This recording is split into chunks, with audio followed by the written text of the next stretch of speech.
Bonjour à toutes et à tous. Merci à SIDAction pour l'organisation de cette convention et bienvenue à tous les participants qui ont rejoint cette session qui s'intitule « Vieillir avec le VIH ». Je suis Guylaine Madeline, directrice d'une association située sur Bordeaux qui s'appelle le GAPS et qui propose un accompagnement global aux personnes touchées par le VIH. Et je suis aujourd'hui très honorée puisque c'est moi qui ai la tâche d'animer cette session qui va traiter de la question du vieillir avec le VIH. Nous savons aujourd'hui que grâce aux avancées de la recherche et au contexte de la prise en charge, les personnes vivant avec le VIH ont vu leur espérance de vie augmenter. En France, en 2030, nous devrions avoir plus de 17 000 personnes vivant avec le VIH de plus de 75 ans. Il est donc nécessaire que la prise en charge s'adapte à ce public vieillissant pour que la qualité de vie accompagne cette avancée en âge. Nous devons prévenir, anticiper, se former aux comorbidités en gardant toujours une vigilance sur les conditions de vie. Plus nous connaîtrons les besoins de ce public, plus nous serons en mesure d'y répondre. Cette session est d'autant plus intéressante qu'elle fait un focus sur les recherches en cours sur ce thème en France, mais aussi en Afrique subsaharienne. Nous avons donc le plaisir aujourd'hui d'entendre 3 interventions. La première sera une étude chez les personnes vivant avec le VIH de plus de 70 ans. La seconde, une étude quantitative et qualitative des seniors vivant avec le VIH dans le médico-social francilien. Et la troisième sera autour du devenir avec le VIH en Afrique, l'autre défi. Bien sûr, nous avons réservé un temps de questions après chaque intervention. Cette session se veut bien sûr interactive. Il faut donc ne pas hésiter à poser des questions. Vous aurez en fait un petit onglet qui s'appelle Interactivité à votre droite de l'écran. Et vous pouvez également exprimer des émotions avec les émoticônes. Vos questions, elles, me seront transmises après chaque intervention par Corinne de SIDAction, qui modère la session et que je remercie d'être là. Bien sûr aussi, afin de gagner du temps, vous pouvez nommer l'intervenant à qui s'adresse la question, ce qui nous permettra de la poser directement. Je passe donc la parole à la première intervenante, qui est Clotilde Alavena, infectiologue au CHU de Nantes, et qui va nous parler de Septavie, une étude chez les personnes vivant avec le VIH de plus de 70 ans.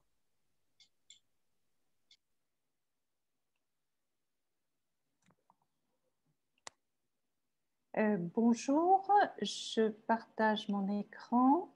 Donc, merci Guylaine pour cette introduction. Donc, j'ai le plaisir et je remercie d'abord SIDAction de me donner l'opportunité de revenir vous parler de Septavie, puisque j'étais venue il y a 2 ans accompagnée de Laurence Meyer. Et à ce moment-là, on était en train vraiment d'organiser ce projet et de débuter les premières inclusions. Et là, j'ai le plaisir de vous présenter les premiers résultats.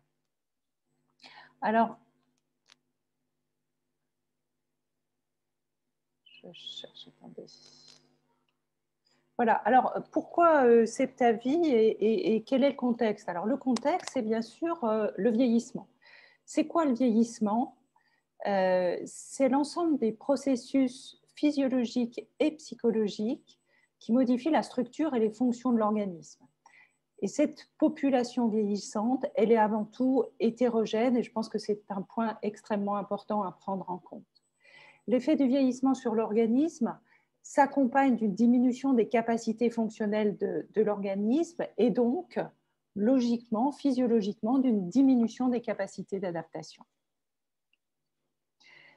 Le vieillissement, ce n'est pas uniquement des données cliniques. On considère qu'il y a 5 piliers pour un vieillissement harmonieux et ces 5 piliers, c'est la santé, mais c'est aussi les conditions sociales, le logement, c'est la vie affective, c'est la vie sociale, c'est les ressources. Et il est donc important que ces 5 piliers soient présents pour que l'équilibre soit là et permette ce vieillissement le plus harmonieux possible.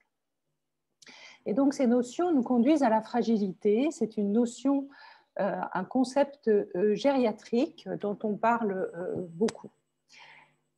C'est quoi cette notion de fragilité? C'est donc le concept gériatrique, comme je vous le disais, c'est multidimensionnel et ça n'a pas de définition univoque. ça reflète en fait les diminutions des capacités physiologiques de réserve de la personne âgée. Et cette diminution de capacité physiologique des réserves, elle altère les mécanismes d'adaptation au stress. Elle peut bien sûr être modulée par des comorbidités qui peuvent venir aggraver cet état, mais d'autres facteurs peuvent également influencer cette diminution des fonctions physiologiques. Ce sont, eh bien, en fait, ce sont les piliers que je citais tout à l'heure en début de ma présentation, sont les facteurs psychologiques, sociaux, économiques ou comportementaux. Donc, quels sont les risques de cette perte progressive d'autonomie? Tout cela est hautement prédictif de ce qu'on appelle les événements péjoratifs pour la personne âgée fragile, c'est-à-dire des incapacités, des chutes, des fractures, des hospitalisations, et à terme l'entrée dans la dépendance avec cette perte d'autonomie et le passage en institution, et le stade ultime, c'est le décès. C'est ainsi que le concept de fragilité permet de comprendre l'hétérogénéité de cette population vieillissante. Alors, les enjeux du repérage, là, vous commencez déjà à en avoir une petite idée, c'est bien sûr de prévenir la perte d'autonomie, mais ce n'est pas synonyme de prévenir le vieillissement. Le vieillissement, finalement, on a la chance de vieillir, il faut le prendre comme un point positif, mais c'est agir sur ces conséquences du vieillissement en termes de restriction à la vie sociale et à la santé, et c'est améliorer l'espérance de vie sans incapacité, et ce point est extrêmement important.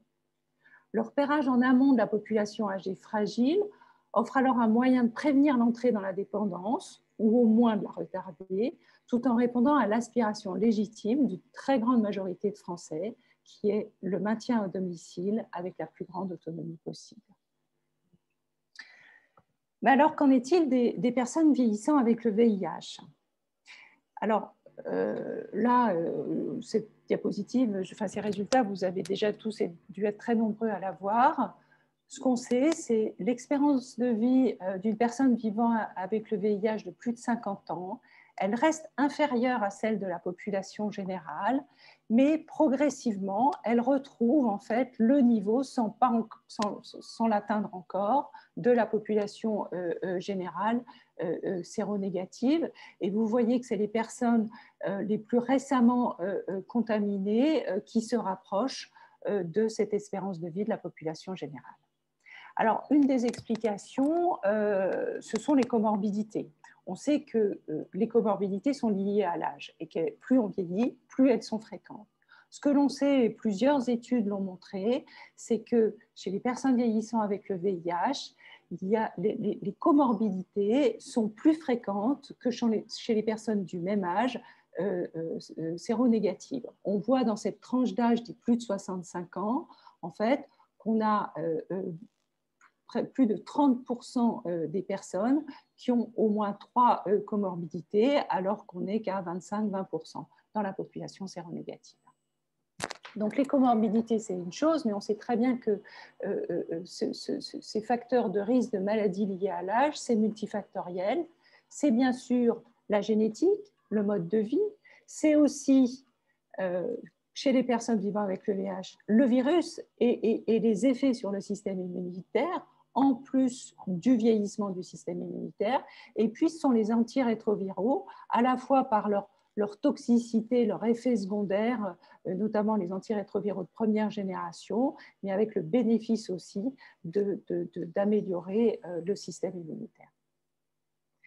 Et cette introduction un peu longue m'amène à vous parler de Septavie. Ça fait maintenant quelques années que je m'intéresse au vieillissement et à la fragilité chez les personnes vivant avec le VIH. Et Septavie est une étude d'évaluation de la fragilité chez les personnes vivant avec le VIH de 70 ans et plus, en termes de faisabilité de dépistage de la fragilité, de prévalence de la fragilité, des facteurs de risque et de l'impact sur la survenue d'événements péjoratifs de santé. C'est une étude observationnelle, physiopathologique, prospective, multicentrique, nationale, à risque et contraintes minimes. L'étude était initialement programmée sur 12 mois et on a fait la demande l'année dernière à l'ANRS, qui a accepté en fait que ce suivi soit prolongé de 4 années supplémentaires. Donc, on va pouvoir avoir 5 années de suivi au total. Et je pense que c'est une très bonne chose parce que l'évaluation gériatrique, il faut se mettre dans cet horizon en fait, de la gériatrie. Et une année de suivi, c'était bien sûr insuffisant. Avec 5 ans de suivi, on va avoir des données extrêmement intéressantes. 16 centres en France participent, France, Métropole et Antilles, puisqu'on a un site en Martinique. L'objectif principal de l'étude, c'est sa prévalence de la fragilité, et on a choisi de l'évaluer selon le phénotype de Fried que je vais vous détailler sur les diapos suivantes. On a inclus des patients âgés de 70 ans et plus, infectés par le VIH-1 et sous traitement depuis plus de 12 mois. Alors, pourquoi ce critère? D'abord, vous remarquerez qu'il n'y a pas de critère de charge virale. On ne demande pas des patients à charge virale indétectable, mais on a voulu 12 mois de traitement antirétroviral pour se trouver dans une situation stable par rapport au suivi de l'infection VIH. On ne voulait pas avoir de personnes récemment diagnostiquées qui n'étaient pas encore stables sur le plan immunovirologique et pour lesquelles l'évaluation de la fragilité pouvait être modifiée. Voici en gros le bilan gériatrique que l'on a réalisé à l'inclusion des patients, et ce bilan quasiment à l'identique est renouvelé une fois par an, donc un M12, et maintenant en fait une fois par an jusqu'à la 5e année. On a les données classiques, cliniques et d'interrogatoire clinique aussi concernant la personne.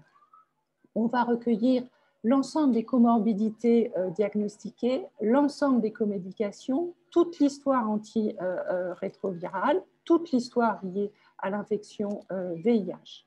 Il y a un examen, en termes d'examen complémentaire, il y a bien sûr des bilans biologiques, je ne vais pas vous détailler, mais il y a aussi une absorptiométrie, un DEXA, pour évaluer non seulement la masse osseuse, la recherche d'ostéoporose, mais aussi la sarcopénie, c'est-à-dire la masse musculaire.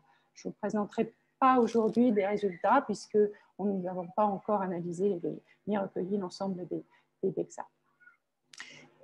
Il y a bien sûr cette évaluation de la fragilité avec ce score de Fried que je vous détaillerai sur la diapositive suivante, et on a aussi choisi d'autres scores de fragilité. On va les comparer pour voir lesquels sont les plus pertinents, notamment pour ceux qui connaissent un petit peu la fragilité, l'évaluation en France, le score HAS, qui est un score français qui est avec 5 questions faites par le médecin traitant qui évalue, lui, de manière subjective la fragilité de la personne. Et puis, on a une évaluation cognitive avec un MOCA. On a des performances physiques avec station unipodale, le test up and go, c'est-à-dire la personne est assise sur une chaise, on lui demande de se lever, de faire 4 mètres, enfin un aller-retour et de revenir s'asseoir. Différents tests fonctionnels. On a des tests d'autonomie fonctionnelle, et ça c'est très important en gériatrie, c'est des tests d'activité de la vie courante et des activités instrumentales de la vie courante. On a une évaluation des conditions sociales avec le score EPIS. On a une évaluation des troubles dépressifs avec le CESD, une évaluation de la qualité de vie et des symptômes liés au VIH. Donc voilà en gros comment ça se passe. Donc c'est des consultations qui sont assez longues. Hein. Tout ce bilan demande un certain temps pour les patients et un certain investissement. Alors ce phénotype de Fried, c'est quoi? C'est 5 domaines qui sont évalués. D'une part, c'est une perte de poids. Ensuite, on a la vitesse de marche. On a la force de préhension, on a la fatigabilité, la fatigue ou l'épuisement qui est évalué sur une échelle analogique, et puis on a l'activité physique.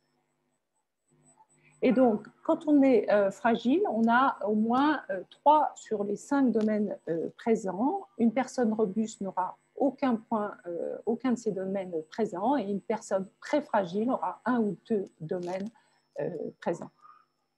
Les inclusions sont faites en un temps record. De mai 2019 à janvier 2020, on a inclus 510 patients de 70 ans et plus. Et je vais vous présenter là les premiers résultats qui ont été présentés en partie à la CROI en début d'année. Concernant les caractéristiques sociodémographiques, vous voyez que c'est des personnes qui ont en médiane 73 ans. 80% sont des hommes, donc on est plutôt dans pile active sur 2 tiers, 1 tiers. Là, on voit qu'on a une surreprésentation encore des hommes, 8 sur 10, dont près des 3 quarts sont nés en France. En termes de transmission, on a environ la moitié de personnes ayant été contaminées par rapport sexuel avec d'autres hommes, 44% d'hétérosexuels. Le point important aussi est de se voir qu'en termes de niveau d'éducation, en fait, on a plus de 40% des personnes qui ont un niveau d'éducation supérieur, 62%, les 2 tiers, sont propriétaires de leur logement.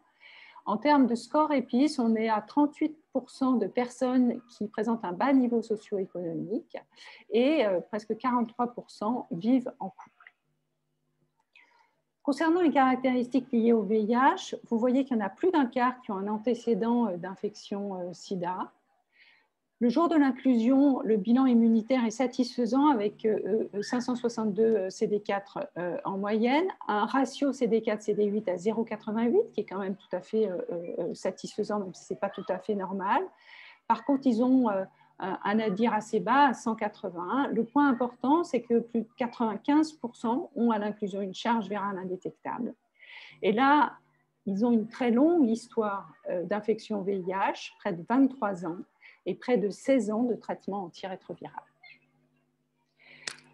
Je vous montrerai juste des résultats très succincts, très limités de cette évaluation gériatrique parce que les données recueillies en fait, sont importantes, mais j'ai juste en fait, pris quelques points sur lesquels on pourra peut-être discuter plus tard. En termes de déficit cognitif, le MoCA est un test de dépistage et pas de diagnostic. Je mettrai une réserve sur l'interprétation du résultat, mais on voit que près de 60% des personnes présentes en fait potentiellement un déficit cognitif et 26% des troubles dépressifs. Ce qu'il faut savoir quand même, c'est que 77%, plus des 3 quarts, ont la possibilité d'avoir l'aide d'un proche en cas de problème. 29% bénéficient d'aide pour la réalisation de la vie quotidienne. Alors, ça peut être le conjoint dans 42%. Sinon, c'est souvent une auxiliaire de vie, une aide à domicile ou du personnel de ménage. Et puis, à noter quand même qu'il y a 10% des personnes qui utilisent un appareil pour se déplacer. Et en général, c'est une canne. Voici les résultats de fragilité. 13,5% des patients sont fragiles, 63,3% des patients sont préfragiles et 23% sont robustes. Donc, on est quand même surpris, et c'est la bonne surprise, d'un pourcentage de personnes fragiles faible. On s'attendait à avoir beaucoup plus. Par contre, la réserve, c'est peut-être ces 63% de préfragiles où en fait, il sera intéressant de savoir comment ils vont évoluer, s'ils vont évoluer vers la fragilité ou en fait, s'ils vont redevenir robustes. Lorsqu'on regarde en détail les 5 items, les 5 domaines, on voit en fait que ce qui rend les patients préfragiles, c'est en fait cette force de préhension qui est en fait un indice de sarcopénie, c'est-à-dire de masse musculaire faible. Les facteurs associés à cette fragilité, c'est l'âge, le niveau d'éducation bas, le bas niveau socio-économique, c'est le fait de ne pas être propriétaire de son logement, c'est le fait de présenter un nombre élevé de comorbidités et un déficit cognitif. Et là, vous voyez tout de suite qu'on ne voit pas de facteurs liés directement au VIH. Et donc, en conclusion, dans cette population de patients âgés de 70 ans et plus, avec une longue durée d'infection VIH, traitée, bien contrôlée sur le plan virologique, la prévalence de fragilité est faible. Les 2 tiers des participants sont préfragiles. Les conditions socio-économiques, comorbidité, fonctions cognitives sont fortement associées avec le risque de fragilité, alors que les facteurs liés au VIH ne le sont pas. Le suivi prolongé des participants de cette établi va nous permettre de suivre l'évolution des patients fragiles et préfragiles pour une durée totale de 5 ans. Et le point peut-être le plus important pour lequel je n'ai pas aujourd'hui de réponse, mais il est indiscutable que des interventions ciblées dans cette population âgée, à la fois pour dépister, pour prévenir et pour prendre en charge les personnes les plus fragiles, deviennent nécessaires. Pour terminer, je voudrais remercier d'abord tous les participants parce que c'est un vrai investissement. Ces tests, ils sont fatigants, ça leur demande du temps, une participation active. Je remercie aussi les centres cliniques et particulièrement les techs parce que sans les techs, cet essai n'aurait pas pu avancer aussi rapidement et aussi efficacement. Je remercie mes co-investigateurs, notamment Hubert Blin, gériatre à Montpellier, Laurence Lama, Alain Mackinson, le Centre de méthodologie et de gestion de l'étude avec Laurence Meyer, Mariem Rao, ma chef de projet qui fait un travail remarquable, Faroudi Boufassa et Xiane Aboulizi qui font les analyses statistiques, et puis l'ANRS qui vraiment me a permis de monter cette étude et les soutiens financiers. Je vous remercie de votre attention.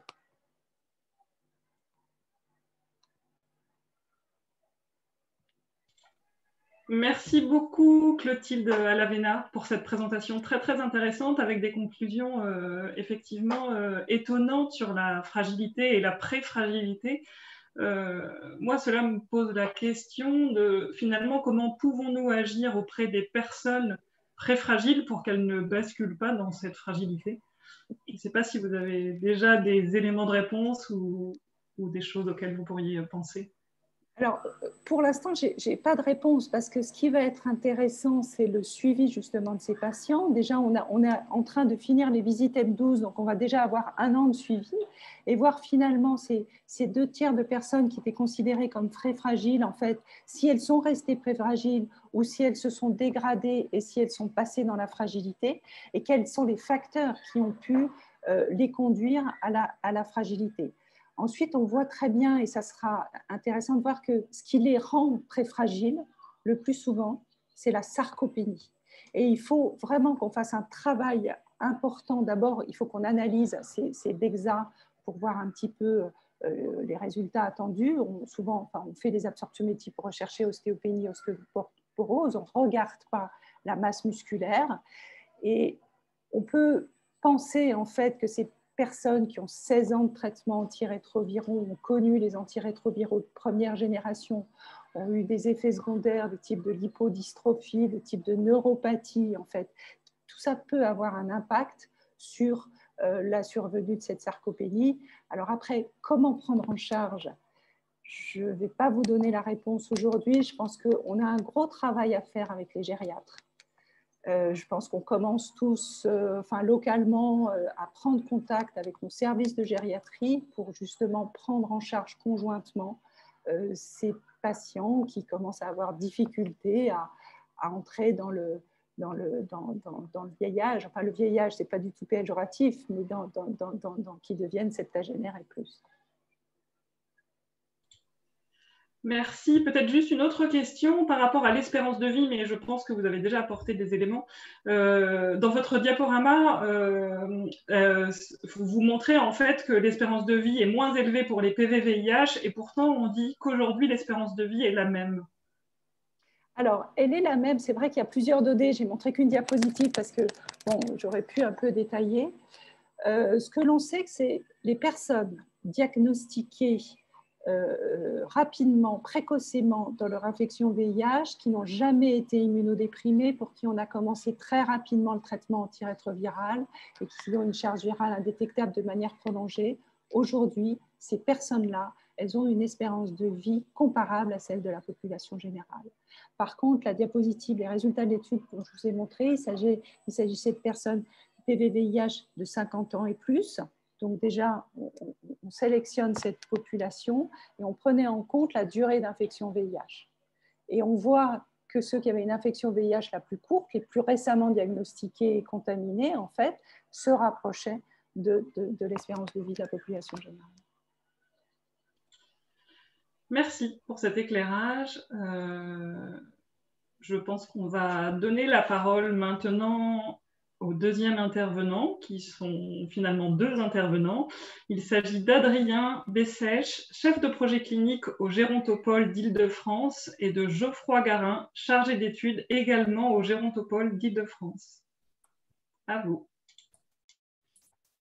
Merci beaucoup pour votre introduction et merci à SIDAction de nous laisser l'opportunité de présenter le travail que nous allons mener dans les 2 années qui viennent et qui s'intitule VIH, qui est une étude quantitative et qualitative qui va porter sur les seniors séropositifs au sein du médico-social en Île-de-France. Est-ce que ça passe? Est-ce que la diapo, elle veut bien passer?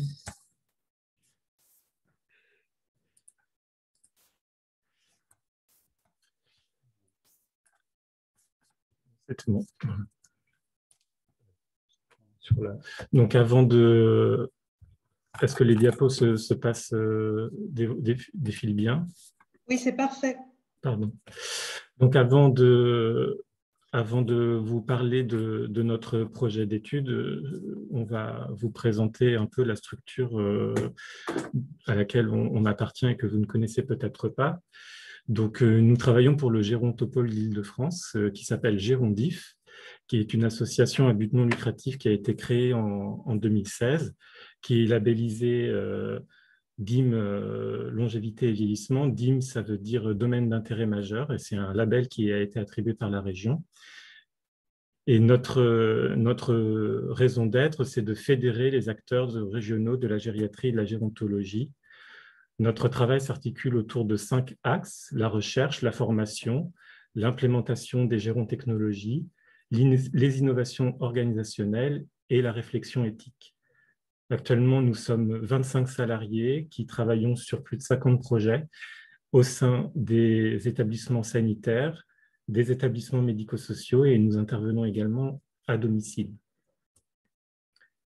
Le projet VIH dont on vous parle aujourd'hui, il est né sur le terrain. Donc, pour les autres projets que nous menons, nous sommes très souvent en déplacement dans les EHPAD, dans les SIAD et au contact des soignants du médico-social. Et à plusieurs reprises, on a eu des équipes qui nous ont remonté les premiers cas de seniors séropositifs qu'ils accueillaient au sein de leur structure. Et cette nouveauté a suggéré plusieurs interrogations de la part des différents acteurs, des médecins, mais aussi des directions des établissements et des proches, des familles, sur voilà, la façon de prendre en charge une personne séropositive. Et comme c'est assez inhabituel, voilà, ça a soulevé beaucoup de questions, assez surprenantes parfois.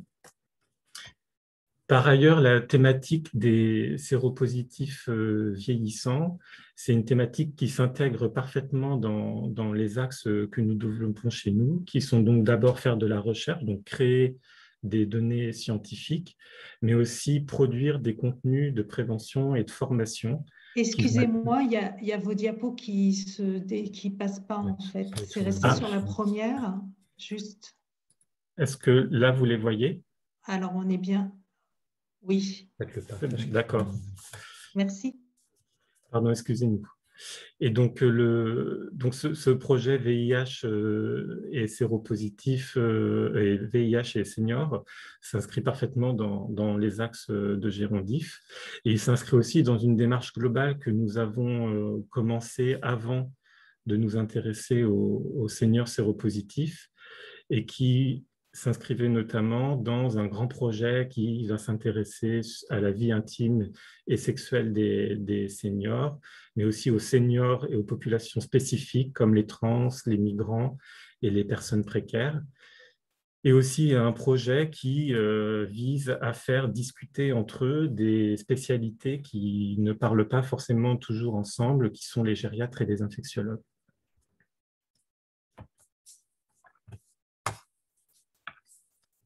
Bon, vas-y. Donc, suite à ce constat de terrain, on a regardé un peu l'état des choses vis-à-vis du VIH et des populations vieillissantes, puisqu'on n'avait pas, on découvrait un peu cette thématique. Et on a notamment vu que effectivement la population séropositive était vieillissante, du fait notamment des personnes qui avaient été contaminées dans les années 80-90, que ces personnes avaient une espérance de vie qui était proche, sans être tout à fait équivalente de celle de la population générale, grâce aux traitements antirétroviraux, et que plus de 5% des séropositifs avaient aujourd'hui 70 ans, plus de 70 ans, et ce chiffre est en constante augmentation.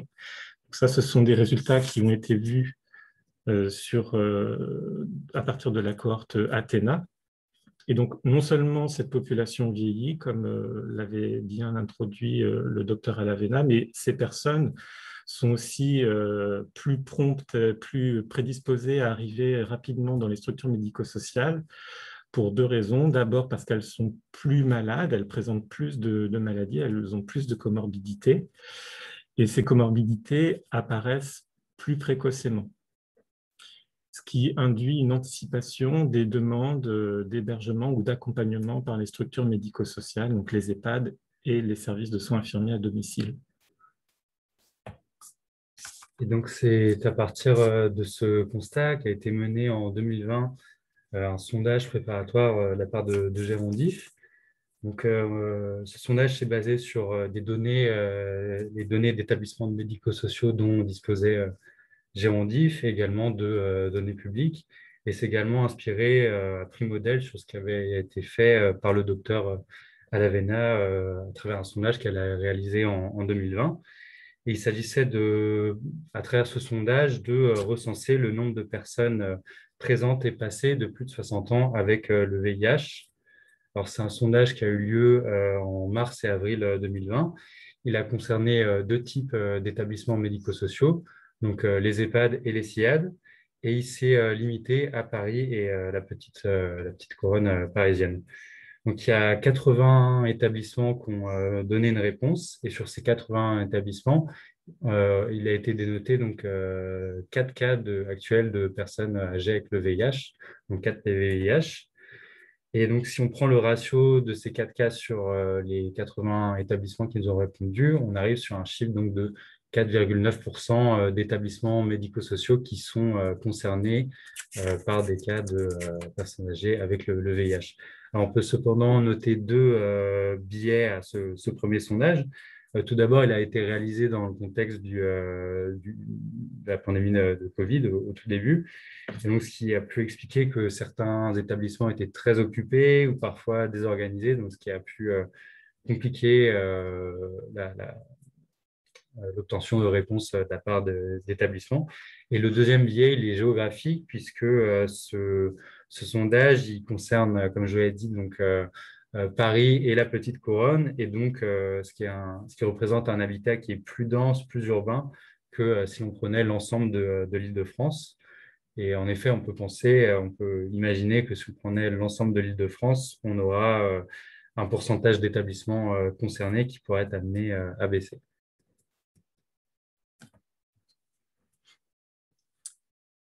Donc, fort de ce premier sondage pour voir la situation dans les établissements médico-sociaux que nous, on connaissait déjà, on a interrogé des établissements qui étaient très parisiens et en proche couronne parce qu'on travaille déjà avec eux. Et fort aussi des travaux qui étaient déjà en cours, notamment l'étude que vous a présentée le docteur Alavena. On a réfléchi à un projet qui était une étude mixte, donc à la fois quantitative et qualitative, qui durerait 2 ans, qui nous permettrait d'interroger les seniors séropositifs qui sont accompagnés par ces structures médico-sociales, mais également les aidants proches de ces personnes et les professionnels qui travaillent au sein des structures médico-sociales. Et l'objectif, c'est de faire à la fois une description donc quantitative, une description clinique, gériatrique, etc., mais aussi une étude, une évaluation des parcours de vie et des freins à l'accueil des séropositifs dans les établissements médico-sociaux, et aussi évaluer les adaptations, les actions de prévention qui peuvent être mises en place pour éviter justement les freins et pour y apporter des réponses.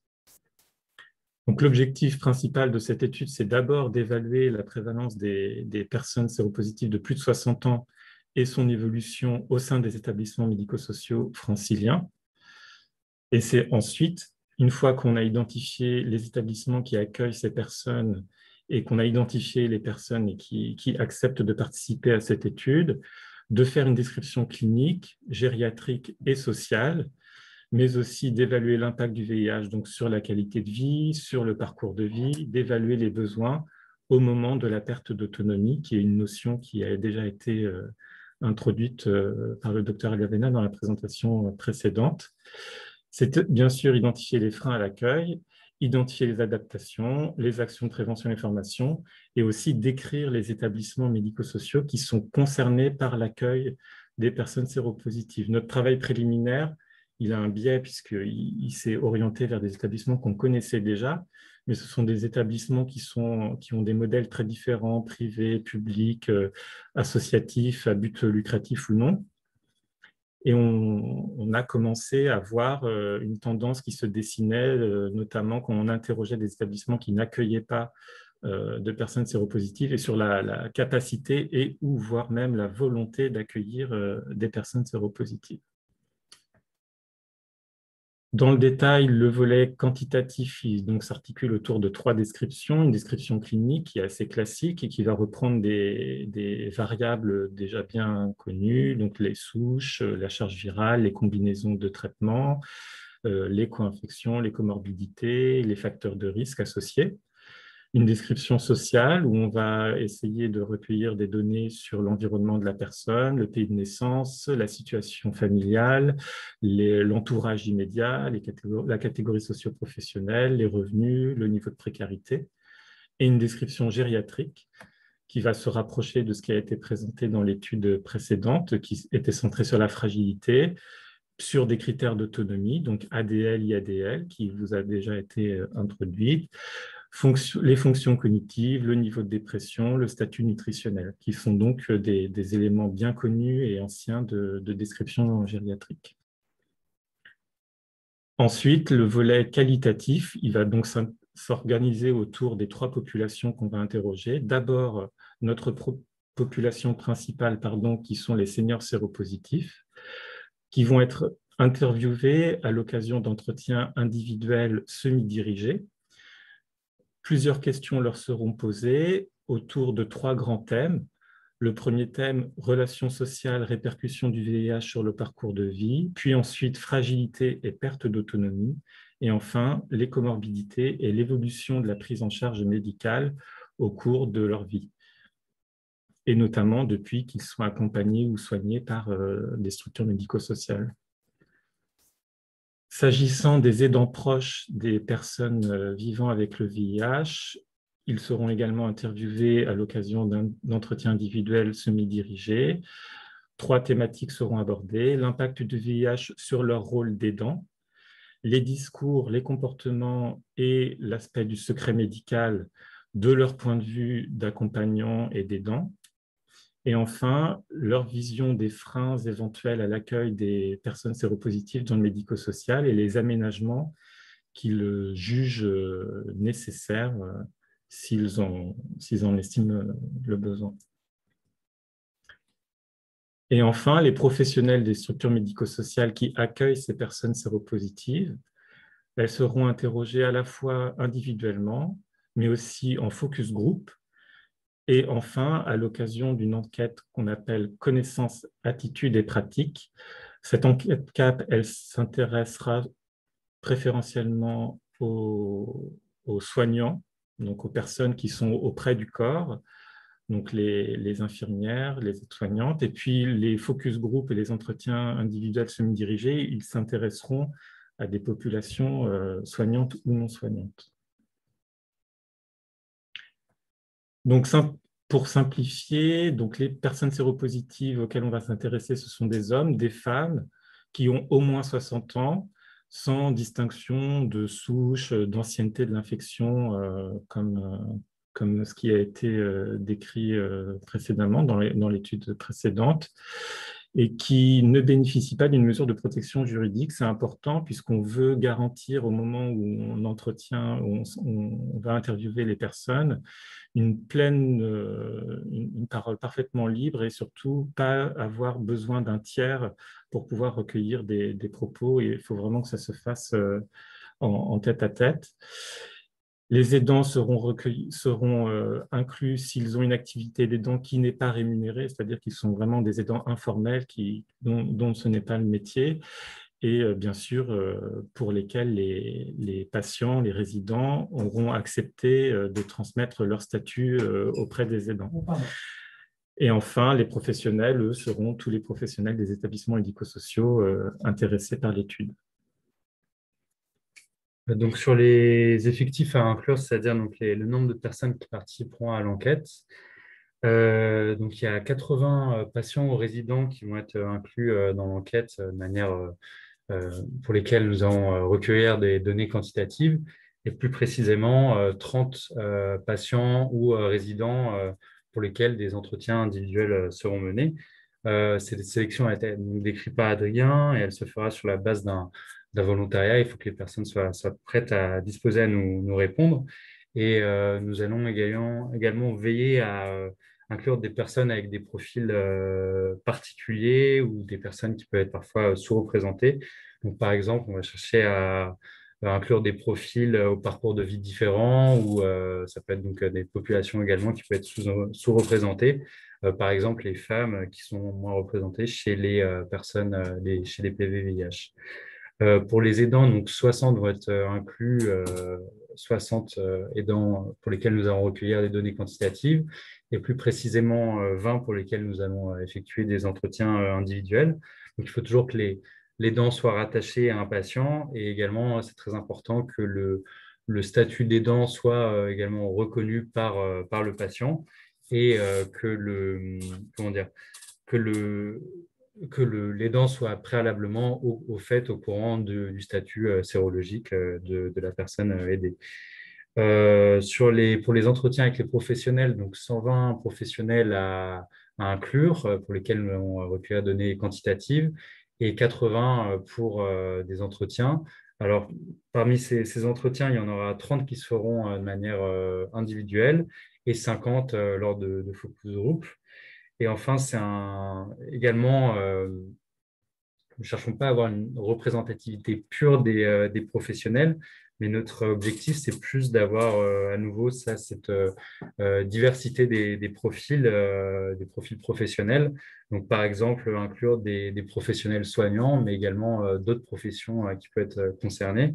Donc, par exemple, des assistantes sociales ou interroger la direction. Et donc, ces effectifs à recruter, ils seront donc, sur la base des 700 EHPAD, des 200 SIAD et des 50 USLD que compte l'Île-de-France, et ce qui donne environ un chiffre également parmi les personnes âgées à recruter, un vivier de 70 000 sujets âgés sur lesquels à recruter. Donc les étapes du projet, il y a un financement qui a été accordé par le SIDAction en décembre 2020. Il y a un avis favorable du comité de protection des personnes, donc c'est-à-dire un comité d'éthique qui a été émis favorablement en mai 2021. Et donc dans la foulée, l'étude a pu être lancée en mai 2021 avec l'identification des établissements médico-sociaux avec des cas de PVVIH passés, actuels ou suspectés, et une première vague d'enquête auprès des PVVIH volontaires.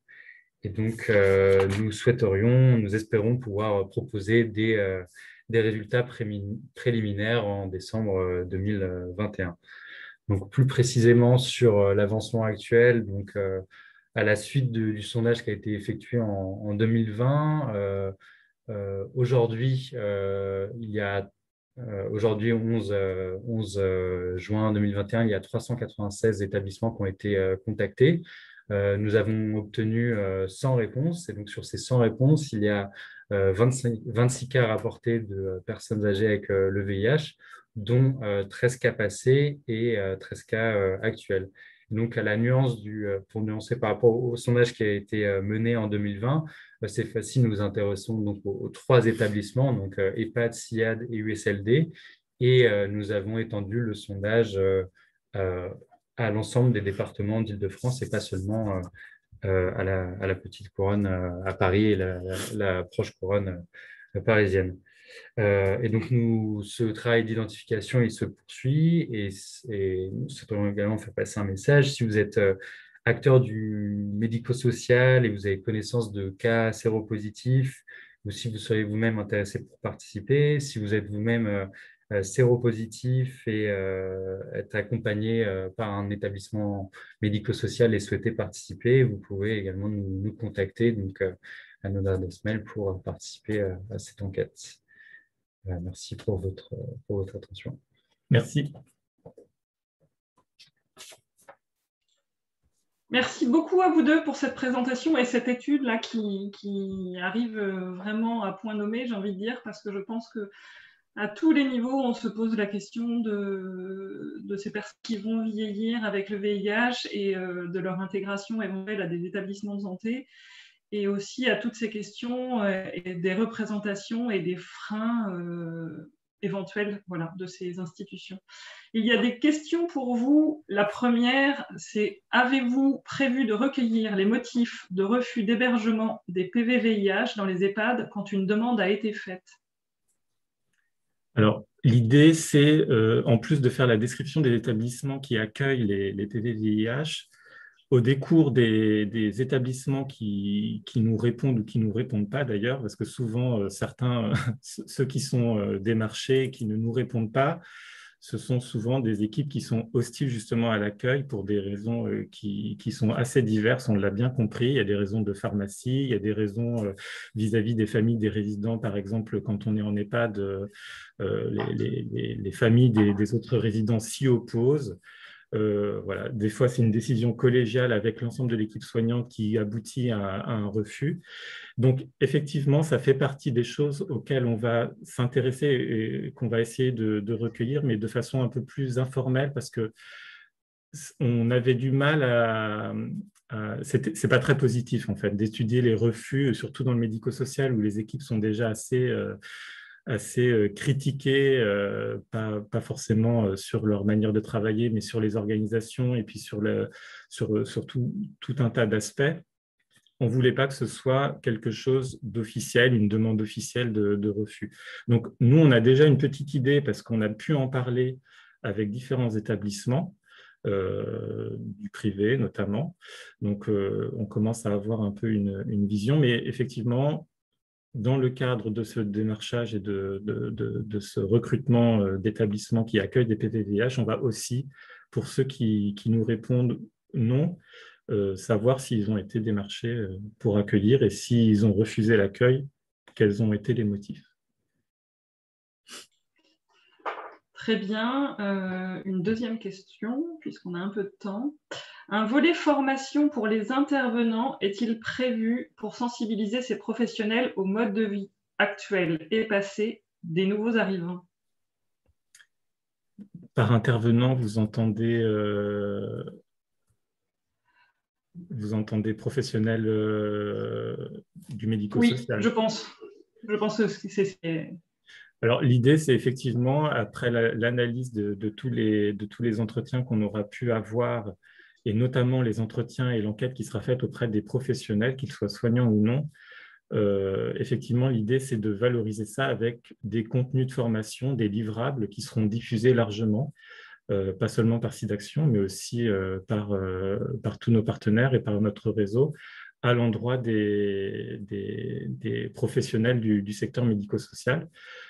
Un de nos axes de travail à Gérondif, c'est la formation. Donc, on est déjà dans une démarche de création de contenu. On passe aussi notamment par le renforcement des contenus pour la formation des futures personnes qui souhaitent travailler dans le médico-social.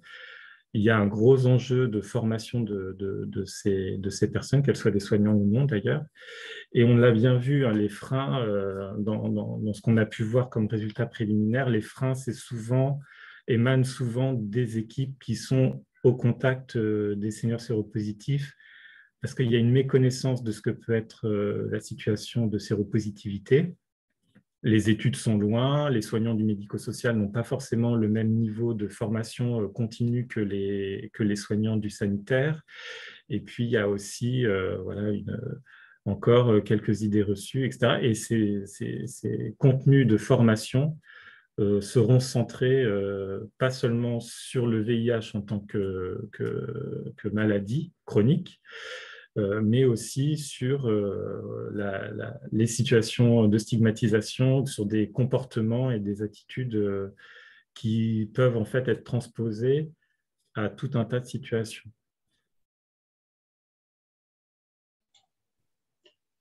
Merci. Je n'ai pas d'autres questions pour le moment. Je vais donc passer la parole à notre troisième intervenant, qui est Bernard Taverne, anthropologue à l'unité Transvimi de l'Université Montpellier, IRD INSERM. À vous, Bernard. Bonjour. Je me lance aussi dans le partage de l'écran.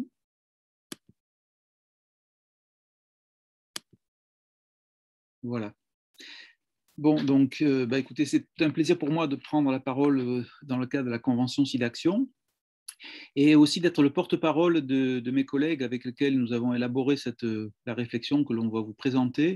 Donc, il y a le professeur Mamadou Koumé, qui est gérontologue au CHU de Fann à Dakar, Gabriel Laborde-Baleine, qui est anthropologue, chercheur associé à l'unité Transvimi, et Laura Chiaffi, qui est médecin de santé publique, qui est aussi membre de l'unité Transvimi. Alors, pour fonder cette réflexion sur la question du devenir vieux avec le VIH, la première question que nous souhaitons discuter avec vous, c'est en fait que le premier défi, c'est déjà de vivre avec le VIH en Afrique en 2021. Et il y a par rapport à ça toute une série d'informations que vous connaissez déjà, mais qu'il est sûrement nécessaire de rappeler. En attendant, excusez-moi, je cherche à enlever certains aspects. Voilà. À voir mon écran.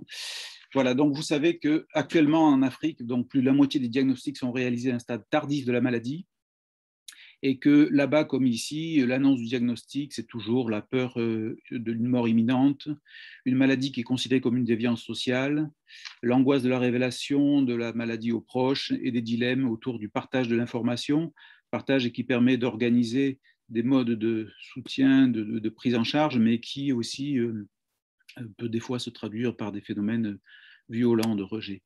Alors, vivre avec le VIH en Afrique, c'est actuellement bien sûr l'effet des traitements antirétroviraux, qui est le plus souvent jugé très bénéfique, avec pour un grand nombre de patients l'apprentissage de vivre à la fois avec la maladie et avec les traitements, la nécessité d'intégrer ces traitements à la vie quotidienne, et pour nombre d'entre eux, une apparente normalisation sociale avec la possibilité de reprendre un travail, de se marier, d'avoir des enfants. Et donc, on voit émerger des patients qui sont très résilients, des patients qui sont experts par rapport à leur pathologie, mais hélas aussi des personnes qui sont en situation d'échec thérapeutique ou qui ont des effets indésirables très invalidants des médicaments antirétroviraux, des personnes qui sont en situation de grande précarité économique ou des personnes contraintes par la stigmatisation et le poids du secret. Et tout cela entraîne des difficultés d'adhésion à la prise en charge médicale dans la longue durée. Alors, vivre avec le VIH en Afrique en 2021, c'est toute la question des vulnérabilités sociales qui sont liées à l'âge. Vous savez sûrement qu'actuellement, plus de 50% des enfants et adolescents en Afrique sont en échec de traitement. Des vulnérabilités liées au genre, à l'orientation sexuelle, à la visibilité ou l'invisibilité dans l'espace public des individus selon qu'ils sont usagers de drogue, prisonniers, etc. Et les questions de dépendance économique. Alors, en 2021, en Afrique, on observe le déclin des associations de personnes vivant avec le VIH. Depuis 2008, il y a une baisse des financements internationaux, avec donc une réduction des dotations des associations, et ça se traduit notamment par une réduction des activités de soutien social. En même temps, on observe une médicalisation de la prise en charge du VIH, donc la prise en charge qui se concentre de plus en plus autour de la seule dispensation des ARV, sans plus tenir compte de l'influence des conditions de vie sur l'observance et sur le bien-être. Alors, encore une caractéristique de la situation en Afrique, c'est que l'accès au traitement a connu un très fort mouvement de décentralisation, et on trouve maintenant on peut être pris en charge dans différents endroits des différents pays, mais cela a conduit à ce que les prises en charge soient conduites dans des structures généralistes, où les gens n'ont pas forcément une formation et une compétence optimale pour prendre en charge les personnes vivant avec le VIH, où les temps de consultation sont parfois très courts, 5 minutes de consultation pour une consultation mensuelle ou trimestrielle de renouvellement d'ordonnance, par exemple. Et puis, les patients doivent faire face à toutes différentes contraintes structurelles qui sont des tensions dans les approvisionnements en médicaments antirétroviraux, avec parfois, souvent, des pré-ruptures en médicaments qui obligent à des modifications de schéma thérapeutique ou à des distributions morcelées mensuelles, par exemple. On a des disponibilités variables d'examens biologiques et puis surtout des coûts de prise en charge qui restent élevés. Et nous avons pu calculer que le reste à charge pour une consultation de routine au Sénégal varie entre 11 et 32 euros par personne, ce qui représente entre 8 et 23 jours de dépenses quotidiennes pour un individu. Et vous voyez bien qu'à des tels niveaux de dépenses, ça rentre en concurrence avec les dépenses de la vie quotidienne, bien sûr. Alors, le second défi, finalement, c'est d'être une personne âgée en Afrique actuellement. Alors, on a des situations qui sont très variées et contrastées selon les pays et selon le contexte urbain ou rural. Mais le point commun, c'est que dans la plupart des pays, les politiques sociales pour les personnes âgées sont peu développées. Et là, je prends exemple sur le Sénégal, où on a 77% des personnes plus de 60 ans qui n'ont pas de pension de retraite. Et dans beaucoup de pays d'Afrique, un des principaux motifs de grève ou de protestation des agents de l'État, c'est de militer contre la décroissance de l'âge à la retraite. Et on cherche à travailler le plus longtemps possible pour éviter de basculer dans la dépendance à l'égard des solidarités familiales. Alors, les questions de contexte aussi, c'est les questions d'habitat. Au Sénégal, on a une cohabitation intergénérationnelle qui est très fréquente. La quasi-totalité des personnes âgées vivent avec d'autres adultes, mais aussi 70% des individus qui vivent dans des logements surpeuplés. 25% des ménages sont dirigés par une personne âgée, et ce sont chez ces ménages-là que l'on a une plus forte proportion de ménages classés comme étant pauvres. Et on observe actuellement une forme d'inversion du rapport d'entraide. Classiquement, les jeunes étaient censés aider les aînés. Actuellement, avec les difficultés pour trouver des emplois, ce sont les vieux qui souvent aident les jeunes lorsqu'ils ont une pension et quelques ressources. Alors, encore quelques aspects de la situation des personnes âgées en Afrique, c'est l'impact du genre, avec des différences de conditions de vie entre les gens qui sont très marquées. Au-delà de 70 ans, le veuvage des hommes n'est que de 3%, alors qu'il est de 46% chez les femmes.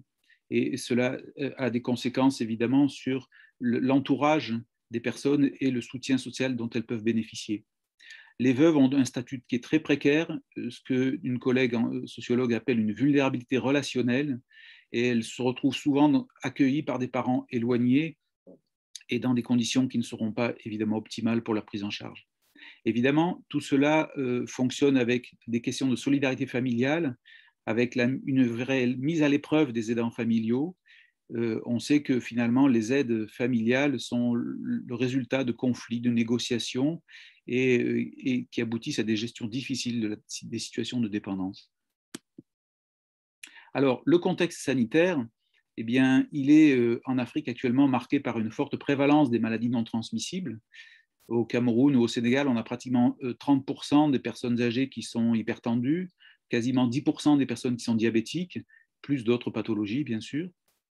On a une couverture sanitaire qui est encore peu fonctionnelle. Sur l'ensemble de l'Afrique subsaharienne, on considère qu'il y a moins de 20% des personnes de plus de 60 ans qui ont une protection, une couverture en santé. Elles ne sont qu'une dizaine de pourcents au Sénégal. Et tout cela aboutit à ce qu'il y ait des restes à charge médicaux qui sont élevés. Et des études récentes que nous avons menées au Sénégal montrent que 60 à 70% des personnes sollicitent l'aide d'un tiers pour pouvoir régler leurs dépenses de santé et leurs consultations médicales.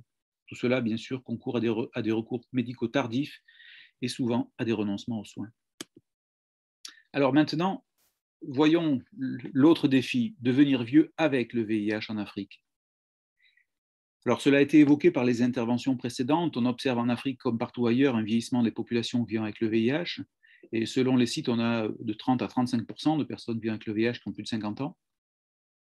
On a évidemment l'émergence des maladies non transmissibles chez les personnes vivant avec le VIH, avec les pathologies métaboliques, cardiovasculaires, qui, avec la combinaison, ce qu'avait dit tout à l'heure Clotilde, des effets de l'âge, des médicaments antirétroviraux, du VIH lui-même, qui aboutissent à une véritable transition épidémiologique.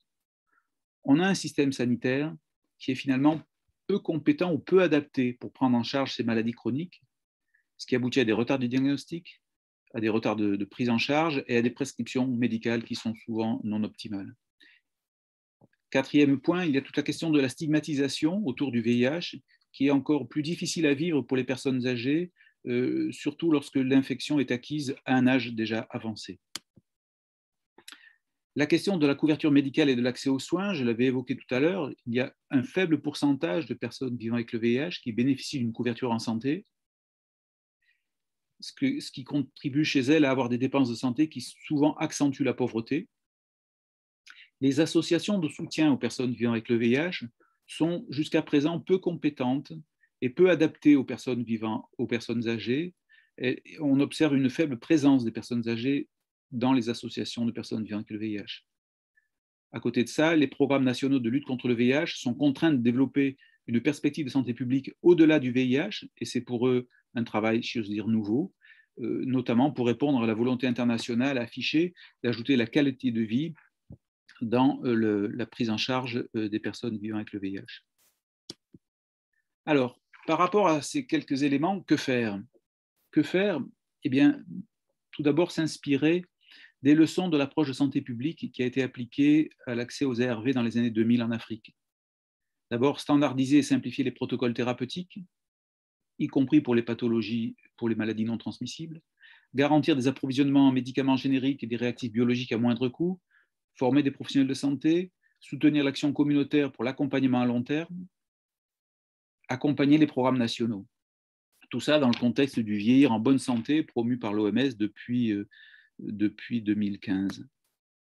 Et ces différentes actions nécessitent un soutien qui est indispensable de la part des associations du Nord, qui ont une expérience dans ces domaines.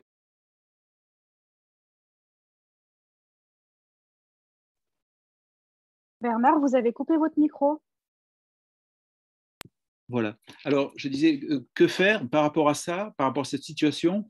Eh bien, c'est accompagner les programmes nationaux, accompagner les différents acteurs, les programmes nationaux de lutte contre le sida, les acteurs associatifs, les personnes vivant avec le VIH elles-mêmes.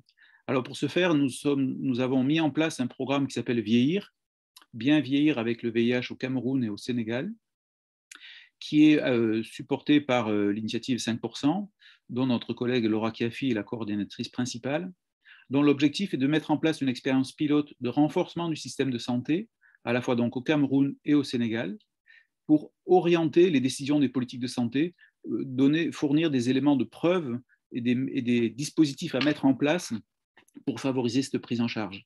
Et nous envisageons de soutenir la prise en charge d'environ 1 millier de personnes au Cameroun et environ 500 au Sénégal pour mettre en place cette expérience pilote.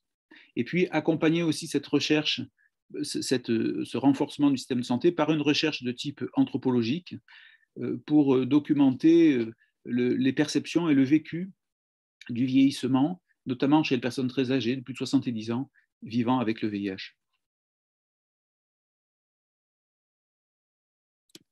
Voilà, vous avez ici les intitulés des différents organismes qui participent à ce dispositif et je vous remercie.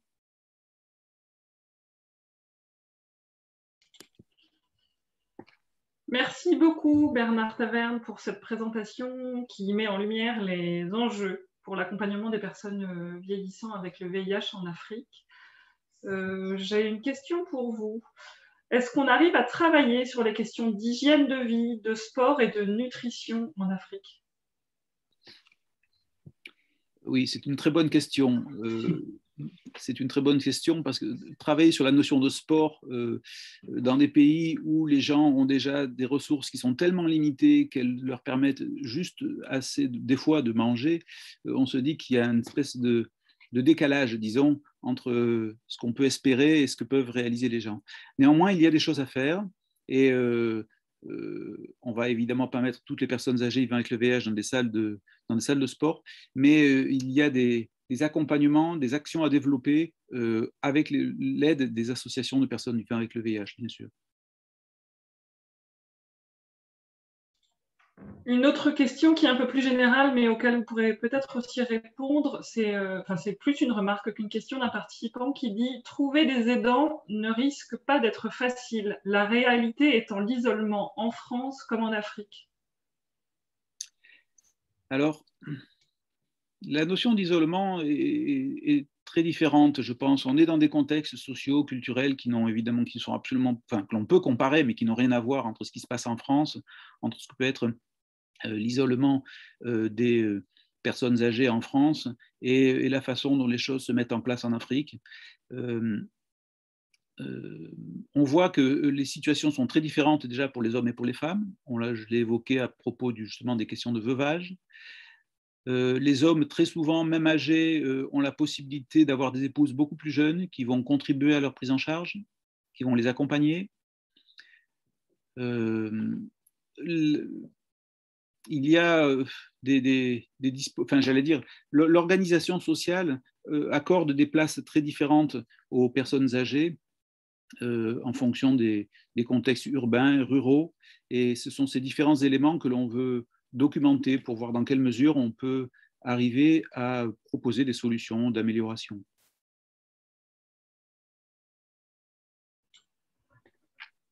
J'ai une autre question. Pour limiter la stigmatisation, ne pourrait-on pas considérer que le VIH est une comorbidité de plus au même titre que l'hypertension ou le diabète et éviter de parler de VIH atteint de comorbidités telles que l'hypertension et le diabète?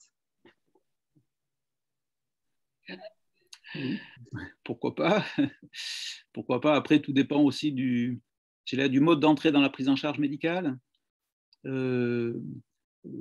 Dans la continuité de la prise en charge qui a été mise en place pour des personnes vivant avec le VIH, il est clair que ce sont les dispositifs de prise en charge VIH qui sont progressivement confrontés à la prise en charge de personnes âgées. Et c'est en ce sens-là que l'on souhaite accompagner les dispositifs pour être capable de le faire. Après, les personnes âgées vivant avec le VIH, comme les personnes vivant avec le VIH par ailleurs, n'ont pas l'obligation de témoigner, de divulguer leur statut sérologique. Et donc là, il y a toute une série de stratégies individuelles ou collectives qui peuvent être mises en place pour justement éviter des phénomènes de stigmatisation collective qui puissent être très dommageables pour les individus. Merci. Ma collègue Laura. Ah, mais oui, on va laisser la parole à votre collègue. Voilà. Merci beaucoup. Non, ce que je voulais souligner, c'est aussi que, au moins dans le démarrage de la mise en place du projet Vieillir, c'est qu'on remarque que l'expérience de la prise en charge du VIH a énormément à donner pour les autres comorbidités. On travaille maintenant avec les programmes sur les hépatites, sur les hypertensions, le diabète, et on se retrouve comme dans l'HIV il y a 20 ans, où il manque d'un approvisionnement clair, des politiques de santé généralisées à la population, des protocoles standards. Donc, je crois que c'est une occasion aussi d'ouvrir un peu la communication entre programmes et entre prises en charge qui permettent d'améliorer la santé sûrement pour les personnes vivant avec le VIH et voir un peu pour les personnes âgées qui n'ont pas le VIH ensuite. Donc, je pense que c'est un domaine très intéressant pour les échanges.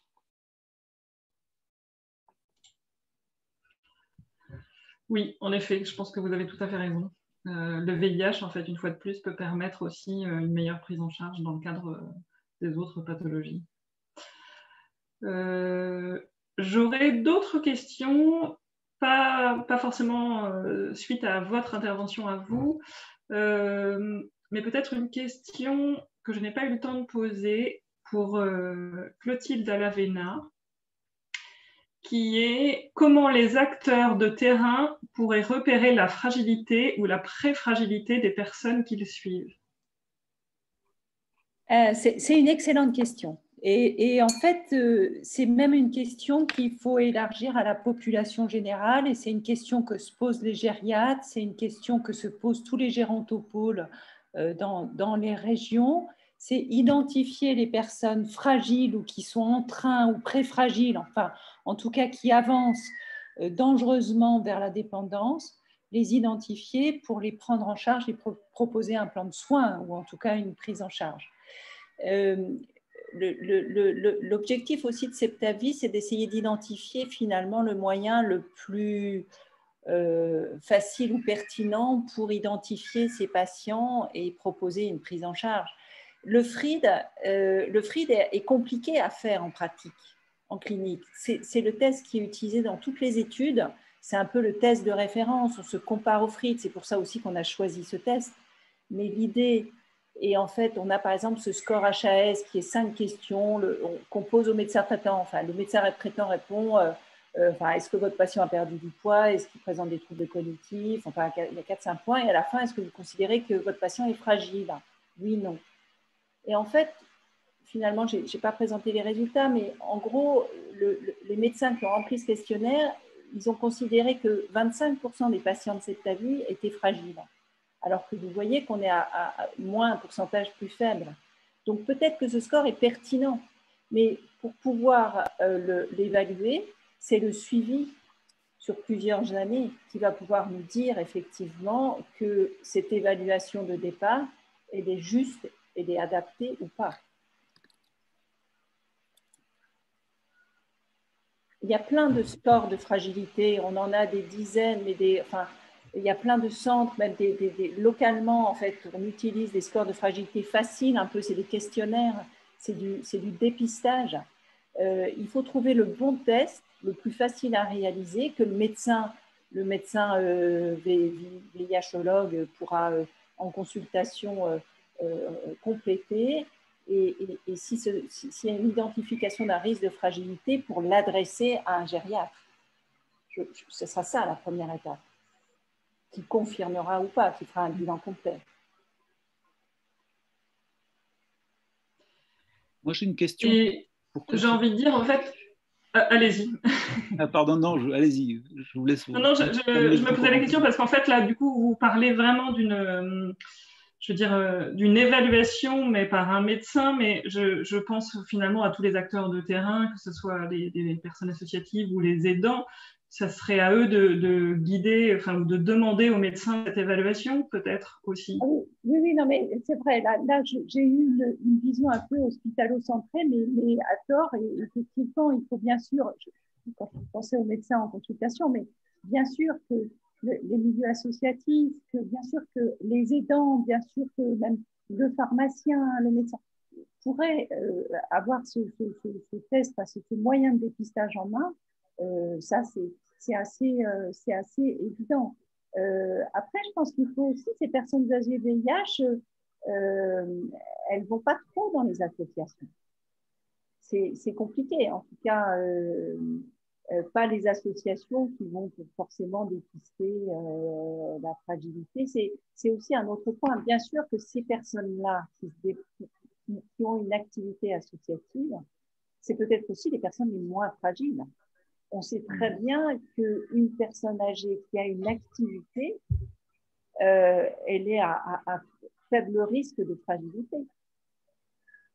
Et donc, il faut aussi aller chercher les personnes isolées, précaires, et c'est une vraie difficulté. Et on sait que cet isolement, cette précarité, elle est encore plus présente chez les personnes qui vivent avec le VIH.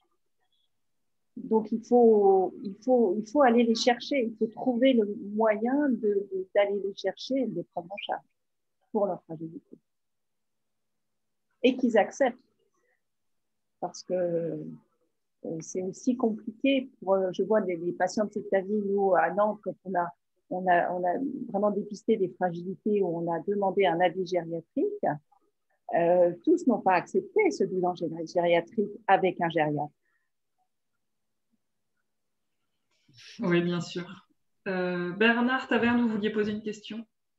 Oui, j'avais une question pour Clotilde. J'ai trouvé extrêmement intéressant votre description justement des questions de fragilité autour des personnes âgées. Et je m'interrogeais, est-ce que vous avez une population de comparaison qui serait VIH négative et pour lequel on pourrait justement apprécier de manière peut-être oui, plus précise, disons, l'impact du VIH par rapport aux phénomènes liés au vieillissement? Ah oui, c'est une excellente question, Bernard. On se le pose depuis le début, depuis qu'on monte ce projet. Alors, d'abord, on va se comparer avec les autres patients VIH en France, suivis en France de plus de 70 ans. C'est-à-dire, on va déjà savoir si les patients de Septavie, on n'a pas déjà un biais de sélection. Donc ça, c'est un travail et on est en train de le faire avec la FHDH. Donc ça, c'est la première étape. Après, effectivement, la population générale, il faut regarder finalement comment on se situe. Je pense qu'on va faire un travail avec Constance, avec la cohorte Constance. La difficulté, en fait, c'est que Constance, ils ont inclus des personnes de moins de 65 ans. Donc, on va pouvoir apparier avec les patients les plus jeunes de cette vie, mais les plus âgés, les octogénaires, ça va être plus compliqué. Et si on essaie de trouver une cohorte gériatrique, là, pour le coup, nos patients de cette vie, ils sont trop jeunes. Dans les cohortes gériatriques, c'est souvent plus de 75 ans, voire plus. Et on a passé des heures à essayer de trouver une solution pour justement se comparer à des données de population générale. Si vous avez une idée, je veux bien discuter avec vous.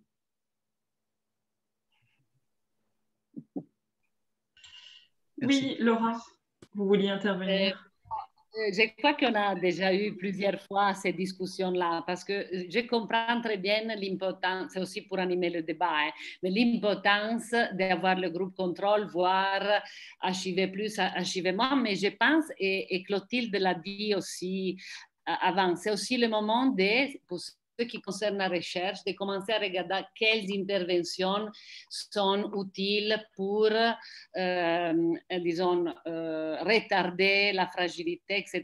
Parce que, bon, même si on sait que l'HIV est différent des non-HIV, d'accord, mais maintenant, je pense que sur les choses sur lesquelles on est désemparé, c'est quoi faire face à cette personne âgée qui deviennent plus fragiles, qui deviennent plus vulnérables, etc. Donc, je pense que la recherche maintenant doit essayer de passer aussi un peu à l'interventionnel et pas seulement à décrire ces populations.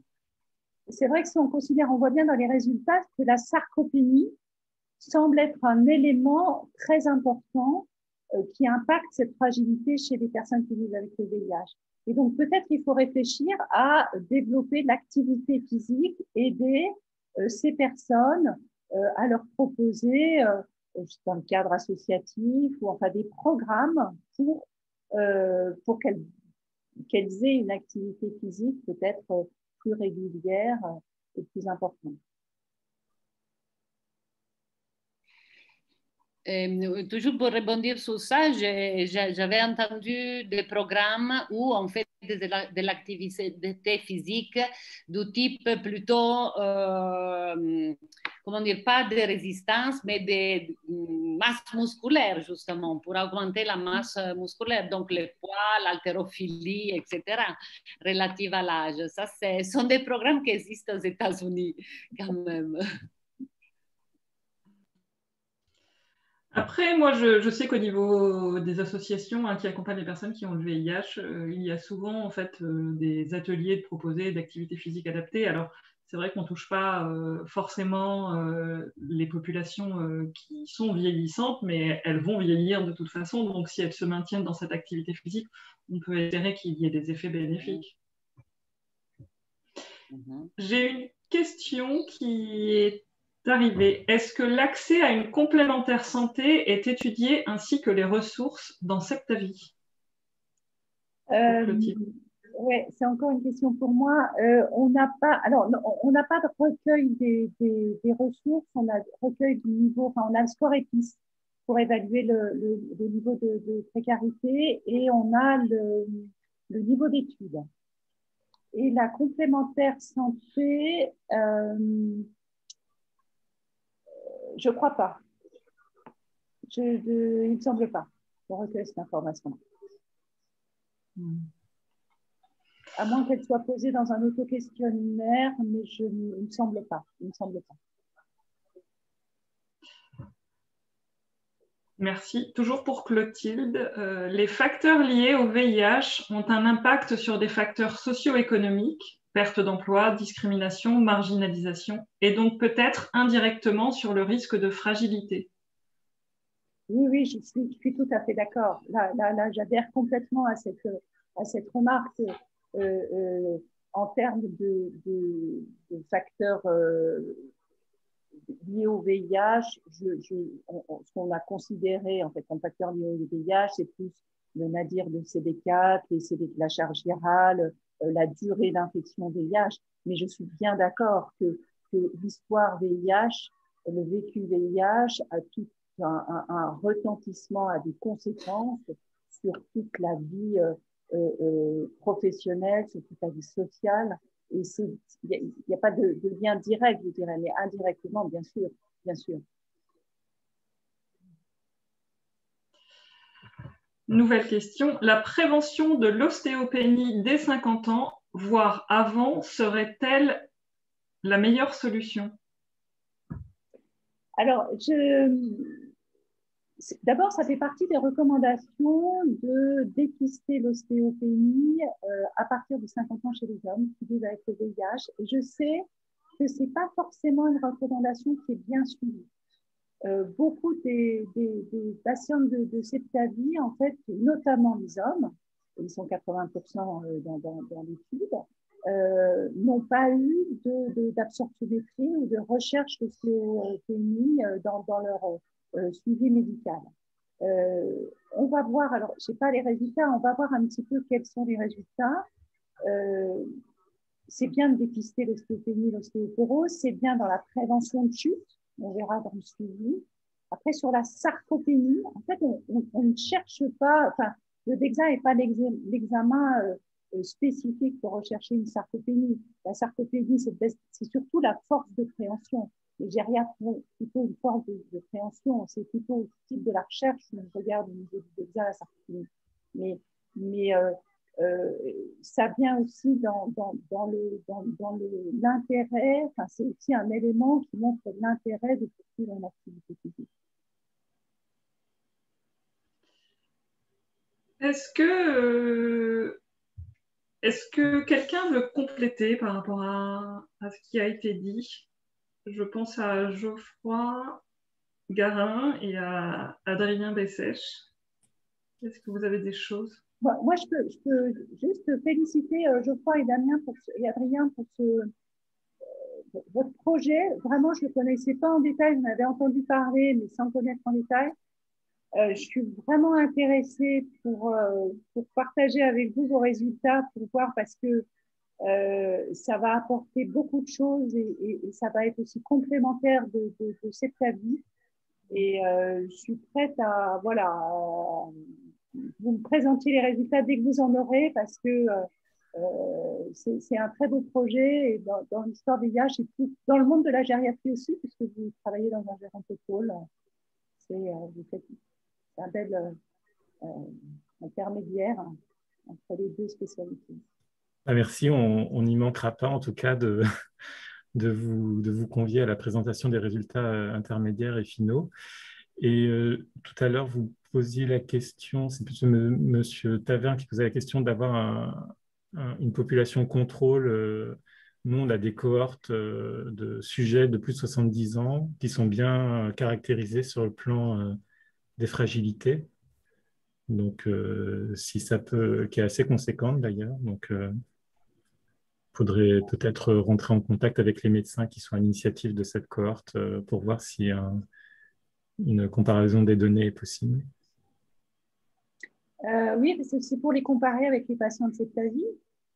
Je veux bien qu'on reste en contact et qu'on voit s'il y a quelque chose à faire, si on peut utiliser votre donnée. Alors, j'ai une information qui nous est donnée sur la nutrition d'un autre public, les enfants vivant avec le VIH. Un énorme travail a été mené par Cécile Cam, je pense, ça s'écrit, de l'IRD, comme Bernard et Laura. Voilà. Et je pense que ce sera peut-être la dernière question.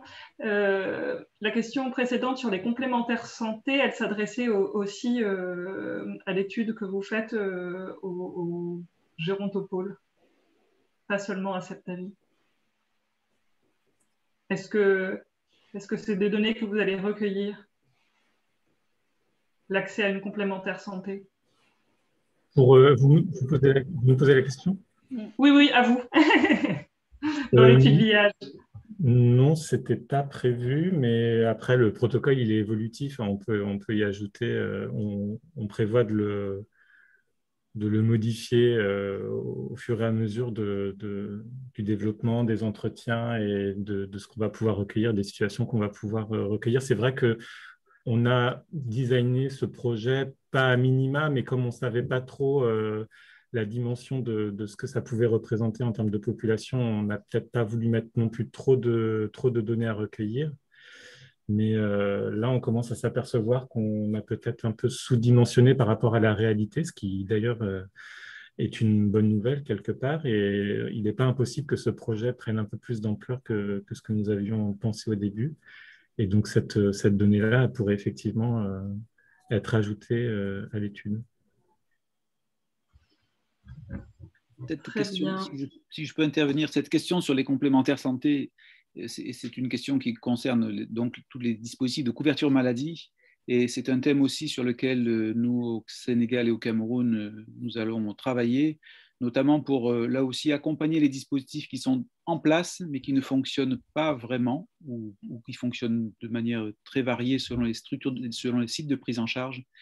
Et notre objectif est là aussi d'accompagner les dispositifs pour expliquer ce qui est en place, comment cela marche et favoriser l'utilisation de ces dispositifs de couverture maladie par les usagers.